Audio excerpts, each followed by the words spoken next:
주간 동안 주의 은혜가 오늘 평안하셨습니까? 옆에 사람과 인사합시다. 사랑합니다. 축복합니다. 오늘 군인아 씨가 와갖고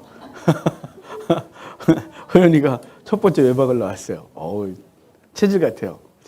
제가 말뚝박으라 그랬어요. 얼굴이 더 뽀얘졌어요. 자, 오늘 제목이 있어요. 제목 같이 보겠습니다. 제목 같이 읽겠습니다.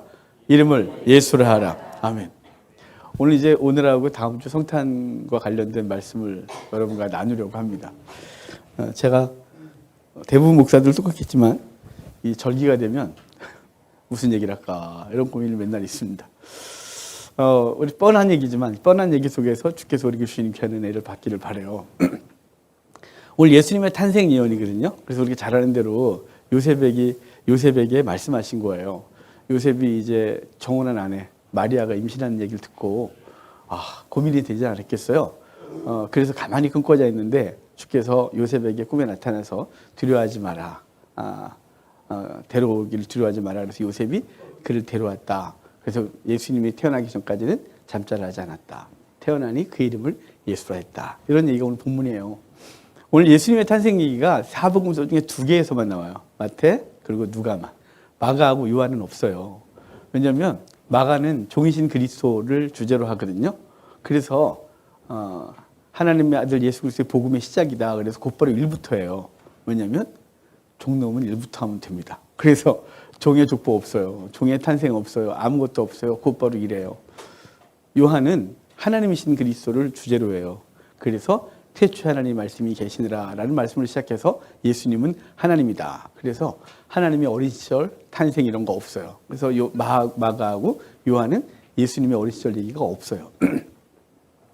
마태는 왕이신 그리스도를 기록하잖아요. 왕의 족보 중요하지 않겠어요? 혈통 중요하잖아요. 그래서 왕의 족보에 대한 얘기를 하고 왕이 어떻게 태어나셨는지 그 왕이 어떤 분인지를 얘기를 하는 게 마태복음이에요. 그래서 왕의 족보 얘기를 하죠. 그래서 족보부터 시작해요. 누가는 인간이에요. 당연히 인간도 어떻게 태어났는지 어떤 혈통을 타고났는지 알아야 안 되겠어요. 그래서 족보도 마태하고 누가만 기록하고 예수님의 탄생 예언, 세례요한의 탄생 예언, 이 탄생 기사를 누가가 훨씬 많이 기록해요. 왜냐하면 인간의 모습으로 나오신 예수 그리스도를 기록하기 때문에 그래요. 그래서 이 성탄 기사는 마태하고 누가만 있어요. 근데 특징이 있어요. 마태복음은요. 하나님이 천사가 요셉에게 이야기하잖아요. 누가복음은 발음이 이렇게. 저 어제 뉴스 보다가 또박또박 말하는 아나운서를 보면서 어떻게 저렇게 또박또박 얘기를 할까. 볼펜으로도 연습해도 안 되던데 그랬는데 또박또박 하려고 지금 노력하고 있어요. 제가. 누가복음은요. 누가복음은 마리아에게 가브리엘이 마리아에게 탄생 예언을 해요. 예수님 예언을. 그러니까 누가복음은 마리아가 등장하고요. 마태복음은 요셉이 등장해요. 그 이유가 있어요. 마태는요. 유대인이 대상이거든요.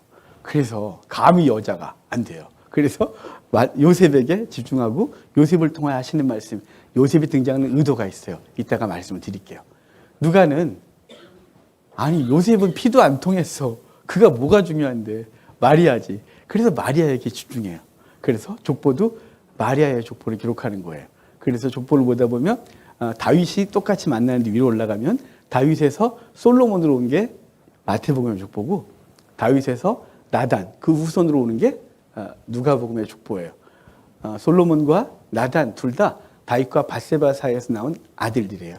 나단은 셋째 아들이고 솔로몬은 넷째 아들이었거든요. 죽은 애 빼고요.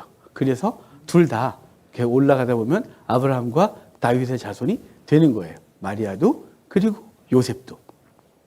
이 2개의 족보가 보완해줘서 얘기를 해줘요. 그러니까 마태는 지금 요셉에게 한 얘기에 집중하고 있는 거예요. 누가는 마리아의 한 얘기를 기록하고 있고. 마리아 얘기는 우리가 오늘 볼 게 아니니까 좀 넘어가도록 할게요. 마리아에게 먼저 얘기해서 마리아가 수태하죠. 그래서 나사렛에 가면 마리아를 기념하는 예수님 수태 고지 교회가 있어요. 수태 고지 그러니까 높은 데 있다는 뜻이 아니에요? 천사가 말해줬다는 거죠. 그래서 잉태한 그것을 말씀을 받은 장소가 있는데 거기고 지금 요셉은 정혼한 상태에 있는 상태에서 오늘 이야기가 벌어지고 있는 거예요. 오늘 얘기를 좀 그럼 하나씩 좀 볼까요? 자, 18절. 18절 같이 읽어봐요. 예수 그리스도의 나심은 이러하니라. 그의 어머니 마리아가 요셉과 약혼하고 동거하기 전에 성령으로 잉태된 것이 나타났더니. 자, 지금 여기 나심은 이러하니라 그러죠.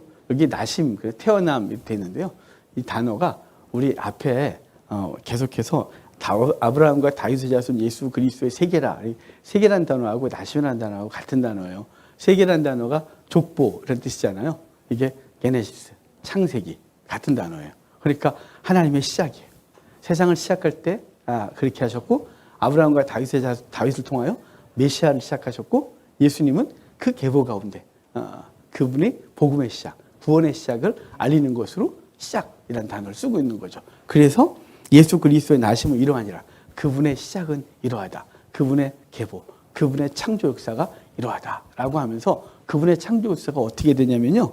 그의 어머니 마리아가 요셉과 약혼하고 동거하기 전에 성령으로 잉태된 것이 나타났더니, 마리아하고 요셉하고 약혼했대요. 약혼은 우리가 갖고 있는 개념하고 좀 달라요. 다들 약혼을 해보셨죠? 저희도 약혼하고 1년 있다 결혼했거든요. 성경적이에요, 저희는. 근데 뭐 하고 싶어서 했던 건 아니고요. 하여간 약혼은 우리는 약속이잖아요. 그냥 약속. 뭐 그게 깨졌다고 별 문제 없어요. 그렇죠? 네, 이스라엘은 아니에요. 이스라엘은 옛날에 정혼이라고 되어 있어요. 근데 그러니까 결혼이 정해진 건데요. 사실은 이스라엘의 정혼하고 1년 정도 뒤에 이제 아버지가 신랑의 아버지가 날짜를 결정해서 결혼하게 되는데요. 그 정혼할 때, 정혼은 신부의 집에 가서 하거든요. 정혼이 결혼과 동일한 효력을 발휘해요. 잠자리만 하지 않는 거예요. 그냥 부부인 거예요. 그래서 그때부터 신랑, 신부를 하고 일컫는 거예요. 그래서 둘이 여인은 순결을 유지하고 자기 몸단장을 하고, 남자는 집에 가서 신혼집을 준비해요. 집이 없으면 집을 짓고, 집이 있으면 그 집을 꾸며서 이제 신부 맞을 준비를 하는 거죠. 예수님께서 내가 처소를 예비하고 다시 오리라 그랬잖아요. 우리가 정혼한 거죠. 이 정혼은 이미 결혼과 동일한 효력을 발휘한다고 그랬어요. 자, 마리아하고 요셉하고 정혼했대요. 잠자리는 하진 않지만, 아직 본격적으로 신랑의 집으로 모든 걸 옮겨서 살지는 않지만, 이미 결혼한 상태에서 이제 그 서로에게 신의를 지켜야 되는 상황이 된 거예요. 그런데 성령으로 마리아에게 예수님이 잉태됐죠. 여러분, 성령으로 잉태됐다. 이거는 우리 믿는 사람은 아멘 그러죠. 여러분, 이거 의심해 본 적 있으세요? 그게 뭔데? 어떻게 되는 건데? 특별히 모태신앙은 아무 생각 없이 지금까지 왔어요. 왜냐하면 그걸 의심할 이유도 없었고 그냥 자연스러웠으니까. 그런데 믿지 않는 사람들이 이 얘기를 들으면 뭐야? 신접했어? 귀신이? 뭐 등등 그러지 않겠어요? 이게 말이 되는 거야? 어떻게 잉태하는 거야? 라고 하는 거예요. 성령으로 잉태됐대요. 근데 이거를 누가가 이렇게 말해요. 누가는 의사잖아요. 의사 선생님이시니까 아기가 어떻게 태어나는지 어떻게 만들어진지 너무 중요하게 잘 알지 않겠어요? 그런데 의사의 생각으로 해도 이건 도저히 생길 수가 없는 거죠. 어떻게 남자하고 잠자를 하질 않았는데 여인의 뱃속에 아이가 잉태되고 그 아이가 태어났냐 이 말이에요. 누가는 의사로서 그걸 놀랍게 해결해요. 어떻게 해결하냐면요. 족보를 해결해요. 족보, 누가복음은 족보를 3장에 기록하거든요. 마태는 시작부터 아브라함과 다윗의 자손 예수 그리스도의 시작이다 이렇게 말했지만, 누가는 누가복음 족보에서 3장에서 예수님의 족보를 얘기할 때 예수님의 위는 요셉이요. 요셉이는 쭉 올라가다가 다윗으로 가고, 쭉 올라가다가 아브라함으로 가고, 쭉 올라가다가 누구까지 갈까요? 아담까지 가요. 그렇고 그 위는 하나님이요 이렇게 가요. 아니, 어떤 족보가 조상을 하나님으로 둬요. 누가는 족보를 쭉 기록하다가 아담에서 멈추지 않고 그 위는 하나님이요 이렇게 말해요. 왜 그럴까요? 하나님께서 아담을 아무것도 없는 상태에서 창조하셨다. 그분은 예수 그리스도를 마리아의 뱃속에 잉태케 할 수 있다. 창조하신 하나님은 모든 것이 가능하다는 거예요. 그래서 누가는 그거를 인간적으로 남녀관계 속에서 아이가 나옵니다 이게 아니라, 누가도 성령께서 잉태케 하신 것을 분명히 믿는데 그것에 대해서 누군가에게, 헬라 사람들에게 설명을 가해야 되고, 그 설명을 할 방법은 이거 이성적으로 해석되는 것이 아니죠. 해결되는 게 아니에요. 그래서 족보 얘기를 하면서 아담의 위는 하나님이요 라고 해서, 하나님이 아무것도 없는 상태에서 아담을 창조하셨고, 그 아담을 창조하신 하나님은 마리아의 뱃속에 예수 그리스도를 잉태케 할 수 있다라는 것을 분명히 말하는 거죠. 그래서 성령을 통해서 마리아의 뱃속에 예수 그리스도를 잉태케 하는 것이에요. 인간의 어떤 육정이나 이런 것으로 나지 않게 하는 것이죠. 죄성으로 나지 않게 하는 거예요. 그분의 태어나심 자체가 신성으로 잉태되고 죄 없이 잉태되어 죄 가운데 살던 우리 죄인들을 구원하시기 위하여 그분이 이 땅에 오신 것, 그것을 성령으로 잉태했다. 이렇게 말씀하고 있는 것입니다. 자, 그러면서 19절 같이 볼까요? 19절 같이 읽어요. 그의 남편 요셉은 의로운 사람이라 그를 드러내지 아니하고 가만히 끊고자 하여. 아마도 요셉이 마리아의 임신 소식을 들은 것 같아요. 마리아가 말했겠죠. 저기요, 얼마나 조심스러웠을까요? 이걸 누가 믿을 수 있을까 싶지 않았겠어요? 여러분 같으면 나 임신했어요. 성령으로 임신했어요. 이럴 수 있겠어요? 마리아가 얼마나 이상했겠어요? 자기가 믿음으로 받아들이고 그렇게 되기를 원하나이다고 해서 잉태가 됐으나 이제 그의 남편인 요셉에게 말해야 안 되겠습니까? 아직 잠자리 한 적이 없는데. 그래서 얘기했을 거라고 보여져요. 근데 요셉이 그 얘기를 듣고 가만히 끊고자 했대요. 가만히 끊는다 이 말은요, 사실 두 가지 방법을 해결할 수 있었어요.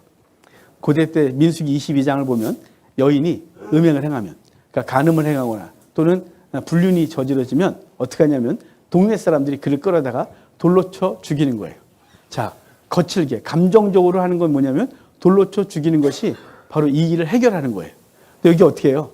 가만히 끊고자 했대죠. 가만히 끊고자 했다. 가만히 끊는 방법이 또 다른 방법은 뭐냐면 이혼 증서를 써서 주는 거예요. 이혼 증서를 써서 주면 이혼이 되는 거거든요. 이슬람은 그러죠. 이혼 그럼 이혼이에요. 고대 때 이스라엘은 어떻게 이혼했다고요? 난 네 남편이 아니고 니는 내 아내가 아니야. 그럼 이혼이라고요. 참 쉬워요. 요즘도 그렇게 쉽게 하고 싶은 사람이 있지 않을까 싶은데 절대 안 돼요. 자, 그렇게 하면 이혼이었어요. 조용히 끊고자 했다는 건 뭐냐면 동네 사람들한테 말하지 않고 마리아를 사랑하고 그 마리아의 생명도 지켜주는 방법, 그것은 이혼 증서를 써서 주는 거죠.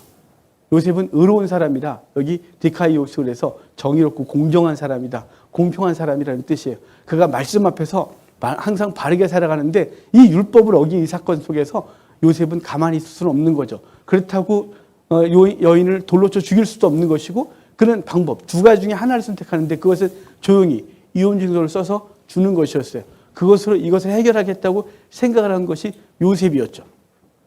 자, 그런데 요셉에게 이제 하나님께서 나타나심이 있어요. 자, 20절 볼까요? 20절에 같이 읽어요. 이 일을 생각할 때에 주의 사자가 현망하여 이르되 다윗의 자손 요셉아, 내 아내 마리아 데려오기를 무서워하지 말라. 그에게 잉태된 자는 성령으로 된 것이다. 아멘. 여기 지금 요셉이 생각할 때 그러죠. 그가 생각할 때라는 이 말은요, 사실은 묵상했다 이런 뜻이에요. 그냥 단순히 어떻게 하지 이 정도가 아니라 이거 갖고 하나님 앞에 무릎 꿇고 기도하고 어떻게 하면 좋겠습니까? 그 여인 자신의 아내가 정혼한 상태에서 잠잘 나지 않았는데 임신을 했다면, 이것 대체 어떻게 될까요? 마리아가 얘기했을 거예요. 성령께서 잉태케 했다고, 천사가 내게 말했다고, 가브리엘이 내게 말했다고. 그럼에도 불구하고 요셉이 이것에 대해서 어찌할 바를 모르겠는 거죠. 그래서 묵상했대요. 하나님 앞에 기도한 것이에요. 어찌할까요? 라고 할 때 주께서 요셉에게 나타나서 요셉아, 두려워하지 마라. 성령으로 잉태됐으니 그를 데려오기를 두려워하지 마라 라고 해서 그를 데려오는 장면이 있는 것이에요. 여기 무서워하다 이 말은 이제 갈등하지 말고 그를 가지고 데려오라 그러는 거예요. 21절 같이 읽을게요. 21절에요. 아들을 낳으리니 이름을 예수라 하라. 이는 그가 자기 백성을 그들의 죄에서 구원할 자이심이라 하니라. 아멘. 네. 지금 여기서 뭐라 그러냐면 그 이름을 예수라 하라 그래요. 예수라 하라. 오늘 제목이 그 이름을 예수라 하라 그랬잖아요. 이름의 뜻이 뭐예요? 그의 백성을, 여기 자기 백성을 그들의 죄에서 구원할 자시다 라고 하는 게 예수는 구원자시다 이런 뜻이에요. 예수라 하라 그랬거든요. 여러분, 이 예수라 하라는 이 말이 굉장히 중요한 말이에요. 예수라는 말이 구약에서 엄청나게 중요하게 등장하거든요. 예수라는 이름이 등장할 때마다 놀라운 구원의 역사가 있어요. 처음 예수라는 이름이 구약에 등장하는 사람이 누구냐면 여호수아예요. 모세가 이스라엘 백성을 이끌고 광야로 데리고 나왔는데 그 광야에서 첫 번째 전쟁 사건이 아말렉과의 전쟁이죠. 출애굽기 17장에 아말렉이 그들을 치기 시작했고 그 전쟁에서 모세가 등장하는 것이 아니라 모세는 산에 올라가 기도하고 앞장서 싸운 사람이 여호수아예요. 여호수아가 갑자기 등장해요. 밑도 끝도 없이 등장하는 사람이 여호수아예요. 여호수아가 등장해서 여호수아가 그 백성을 이끌고 아말렉과의 싸워서 아말렉과의 전쟁에서 이겨요. 여호수아가 바로 예수 그리스도의 구원의 예표인 거죠. 그는 지도자로 등장하고 광야 40년 동안 모세를 보좌해서 그 백성들을 이끌고 그리고 모세가 그 가데스 바네아에서 물 때문에 원망하는 그 백성들 앞에서 분노하고 하나님의 영광을 드러내지 못해서 주님이 이렇게 말씀하세요. 모세와 아론에게 이렇게 말씀하세요. 너희는 이 백성을 이끌어 드리지 못하리라. 너희는 이 백성을 이끌어 드리지 못하리라. 이 말은 너희가 못 들어간다가 중요한 게 아니에요. 너희는 가나안 땅에 못 들어가가 중요한 게 아니라 너희가 이 백성을 이끌 자격이 없다 라고 말하고 이제 모세는 누구한테 모든 걸 위임하냐면 여호수아에게 위임하는 거예요. 그래서 여호수아가 그 백성들 이끌고 요단강 건너 들어가거든요. 그러니까 여호수아는 누구예요? 여호수아는 앞장서 싸우는 군사뿐만 아니라 여호수아는 그 백성을 가나안 땅에 데리고 들어가는 구원자로서 요단강을 건너 들어가는 자로서 여호수아가 쓰고 있는 거예요. 여호수아는 가나안 땅에 들어가서 그 백성들을 이끌고 가나안을 정복하여 그 땅을 그 백성들에게 제공하는 자가 여호수아였다 이 말이에요. 그러니까 여호수아는 모세는 율법이었고 하나님의 공의였다면 여호수아는 복음으로써 그 백성을 이끌고 요단강을 건너 들어가는 거예요. 첫 번째 여호수아는 민족의 지도자로서 그 백성을 구원하여 드리는 것이에요. 여호수아는 우리의 구원자로서 우리를 세상에서 건져내시는 거죠. 그리고 건져내 가나안 땅으로 들어가는 놀라운 은혜가 있는 것. 첫 번째 여호수아예요. 두 번째 여호수아는 언제 등장하냐면 이스라엘 백성들이 이제 바벨론의 포로로 끌려갔다가 돌아오게 되는데 돌아오게 될 때 그 지도자는 스룹바벨이고 대제사장은 여호수아였어요. 그들이 데리고 들어와서 이스라엘 백성들이 회복을 했을 때 스룹바벨은 성전 건축에 힘을 쓰다가 멈추고 15년 만에 재개해서 20년 만에 완공하는 사람이었다면 그 성전에서 하나님의 나라를 그리고 그 백성들에게 제사를 집례하게 하는 자가 대제사장 여호수아였단 말이에요. 그래서 대제사장 여호수아가 이스라엘 백성들의 예배를 다시 회복시키는 자로서 등장하는 두 번째 여호수아예요. 예수아였단 말이죠. 그리고 이제 예수아가 또 한 번 등장하는데 그는 선지자 호세아인 거예요. 호세아가 이스라엘 백성 죄를 지적하고 그 호세아는 무슨 얘기를 하나요? 하나님을 그 호세아로 그리고 이스라엘 백성 타락한 이스라엘 백성을 고멜로 등장시켜 그 사이에 결혼을 얘기하고 하나님의 회복을 얘기하는 자 바로 호세아 선지자 호세아였어요. 우리에게 예수 그리스도는 기름 부은 자다 그리스도다 이렇게 말하잖아요. 그리스도 예수 그리스도 기름 부음 받은 자 예수 그러는데 구약에 기름 부음 받은 자 셋이었어요. 먼저는 왕 그리고 제사장 선지자. 자 지금 다시 한번 얘기를 돌아가 볼까요? 우리에게 있어서 이스라엘 백성들에게 모세의 뒤를 이어 그 백성들을 실제적으로 가나안 땅에 데려 들어오고 그 백성들의 왕의 역할을 했던 사람이 여호수아. 그리고 이제 이스라엘 백성들을 바벨론에서 끌고 들어와서 그 포로 생활에서 그 노예에서 끌고 들어와 이스라엘에서 성전 회복과 예배를 회복시키는 대제사장 여호수아. 제사장으로 쓰인 예수 그리스도예요. 그래서 히브리서에서는 이렇게 말해요. 우리에게 큰 대제사장이 계시다. 그래서 큰 대제사장보다 더 크니 예수 그리스도를 대제사장으로 얘기해서 그분이 우리에게 있다. 그래서 그분이 대제사장으로서 역할을 하고 있다고 말씀해 주고 있는 거예요. 세 번째, 삼직 중에 하나가 선지자죠. 기름 부음 받은 자. 예수 그리스도는 선자로서 호세아는 똑같은 발음이에요. 호세아, 여호수아, 예수아. 이러는데 사실은 이사야도 어근에 예수아가 있어요. 그래서 이사야 선지자도 그리고 호세아 선지자도 그들의 죄를 지적하고 거기서 끝나지 아니하고 그 북이스라엘의 마지막 선지자 호세아는 거의 복음이에요. 그래서 그리스도를 통하여 회복될 걸 얘기하고 이사야, 구약의 복음서라고 하는 이사야서에도 그들의 죄와 심판을 선언하지만 그 놀라운 복음의 그 회복의 얘기를 이사야 선지자가 얘기를 하고 있는 거죠. 그러니까 우리의 그 이름을 예수라라고 할 때 우리는 그냥 예수래라고 하면 끝나지만 이스라엘 백성들에게 있어서 예수라라고 하는 말은 예수님, 여호와는 구원자시다라고 하는 이름의 뜻과 함께 구약에서 그들을 건진 놀라운 사람들을 기억하게 하는 거죠. 여호수아가 우리에게구나. 아, 대제사장 여호수아구나. 선지자 여호수아구나. 라고 말하는 거예요. 그래서 예수님은 우리의 왕이시고 우리의 대제사장이시고 우리의 선자로서 우리에게 말씀을 전하시며 그 말씀을 통하여 우리를 가르치시고 또 대제사장으로서 하나님과 우리 사이에 화목케 하시며 그리고 그분이 우리의 영원한 왕으로 다스리는 존재, 그것이 그 이름을 예수라 하라 라는 말 속에 있는 놀라운 의미들인 것이에요. 바로 예수 그리스도가 지금 오늘 이 성탄절에 우리에게 오셔서 그 이름을 예수라고 계시하고 있는 것이죠. 자, 22절도 볼까요? 22절부터 우리 23절까지 같이 보겠습니다. 이 모든 일이 된 것은 주께서 선자로 하신 말씀을 이루려 하심이니 이르시되 보라 처녀가 잉태하여 아들을 낳을 것이요 그의 이름을 임마누엘이라 하리라 하셨으니 이를 번역한즉 하나님 우리와 함께 계시다 함이라. 아멘. 여기 이제 또 다른 이름 하나가 있어요. 바로 임마누엘이라는 뜻이죠. 임마누엘, 여기 해석이 있어요. 거기 이를 번역한즉 하나님이 우리와 함께 계시다. 예수님이 탄생 때 두 개의 이름이 예언되는 거예요. 하나는 예수라 하라, 하나는 임마누엘이라라. 오늘과 내일 한국교회 반은 이 본문을 갖고 설교하지 않을까요? 예수라 하라, 임마누엘이라라. 자, 예수는 자기 백성을 그들의 죄에서 구원할 자, 여호와는 구원자시다 라는 임의 뜻을 갖고 있다면 임마누엘은 그 하나님이 우리와 함께 계시다. 그러니까 예수 임마누엘은 예수님은 우리의 구원자신데 그 구원자가 우리와 함께 계심을 말씀해 주고 있는 거예요. 이런 기록 방식은 구약에서도 계속됐어요. 구약에 우리가 잘 아는 선지자가 엘리야, 엘리사 그러잖아요. 엘리야의 이름 뜻이 뭔가요? 엘, 하나님은 야, 여호와다 이런 뜻이에요. 하나님이 여호와다 라는 뜻인데 그 뒤를 잇는 사람이 엘리사예요. 그 하나님이, 여호와 하나님이 구원자시다 이런 뜻이죠. 여호와가 하나님이시고 그 하나님 우리의 구원자시다가 엘리야와 엘리사를 잇고 있다면 오늘 예수와 임마누엘은 그걸 이어가고 있는 거예요. 여호와가 구원자신데 그 구원자가 우리와 함께 하신다 이렇게 말씀하고 있는 것입니다. 여러분, 임마누엘 하나님은 어떻게 우리와 함께 계신가요? 그분이 요한복음 14장에 보면 이제 보혜사를 약속하세요. 내가 아버지께 가면 내가 너에게 다른 보혜사를 보내주겠다 그래요. 다른 보혜사. 이 보혜사가 파라클레토스라는 단어라 그랬죠. 파라클레토스가 파라 옆에서 클레토스 말하다 이런 뜻이에요.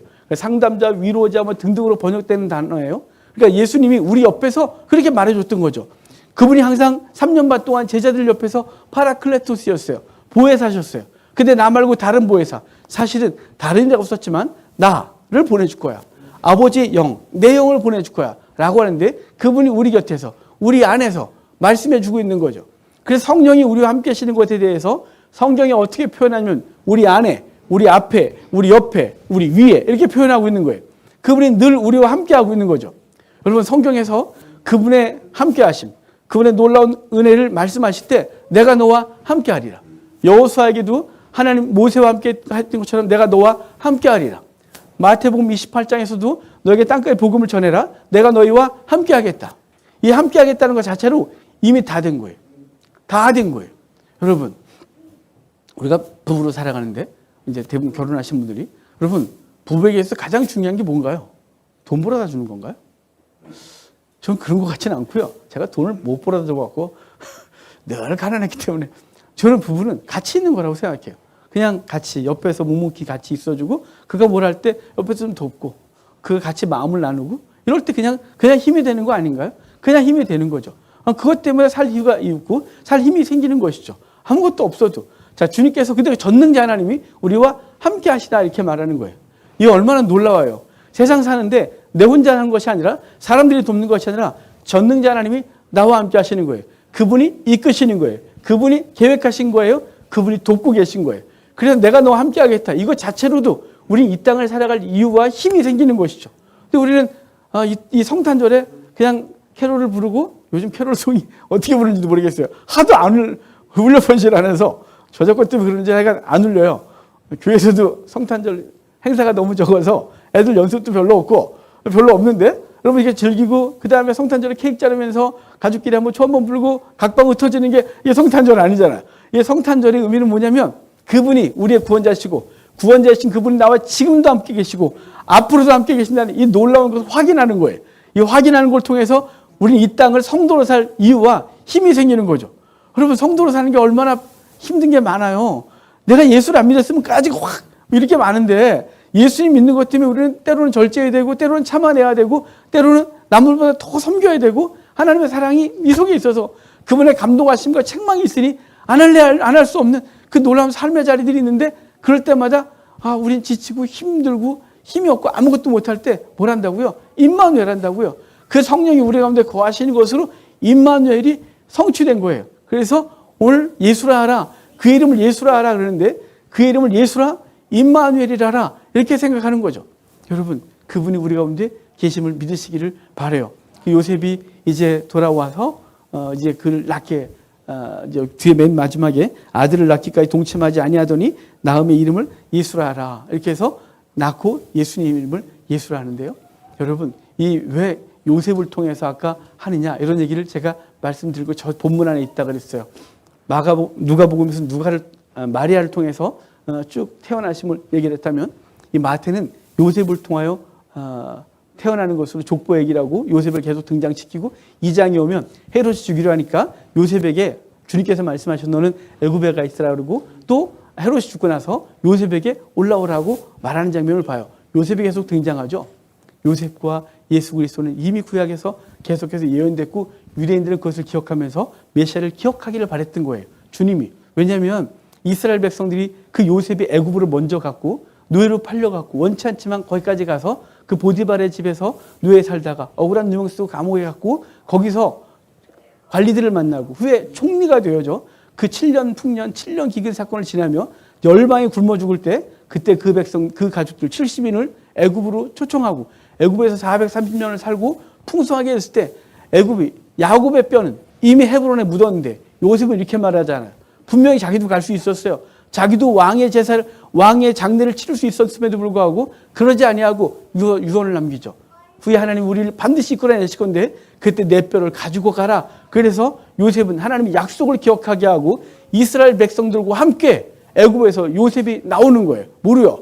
구원자로. 그래서 그는 그의 후손, 요셉의 후손 에브라임과 므낫세, 에브라임의 후손 여호수아로, 그 여호수아가 그의 뼈를 가지고 앞장서고, 그리고 그는 에브라임 지파 세겜 땅에 요셉의 뼈를 안장시킴으로 하나님의 약속을 이루는 것이에요. 예수가 애굽에 갔다가 돌아오는 이것은 바로 이스라엘 백성들이 애굽에 요셉이 가서 요셉이 그들을 구원하여 이끌고 들음을 알게 하시는 거죠. 그들이, 이 마태는 유대인들이 제발 이 사이를 알기를 바라는 것이었어요. 근데 그들은 알지 못했고 그리스도를 박해하여 죽이는 데까지 이르게 되는 것이죠. 그럼 우리는 이 하나님의 그 놀라운 섭리, 그분이 우연을 가장한 필연으로 섭리 가운데 모든 걸 이끌고 있다는 사실을 기억하고 우리 일생에서도 하나님이 그렇게 하고 있음을 믿으시길 바라요. 우리의 과거와 현재가 어렵고 힘들어도 하나님 우리를 구원하시고 하시는 과정들로 우리를 하나님의 사람으로 훈련시키는 과정에 있고, 그리고 반드시 하나님은 우리를 구원하시며 그 구원자 하나님 우리와 함께 하시기 때문에 두려워하지 말고 이 땅을 성도로 살아내는데 힘을 내시길 주의 이름으로 축복합니다.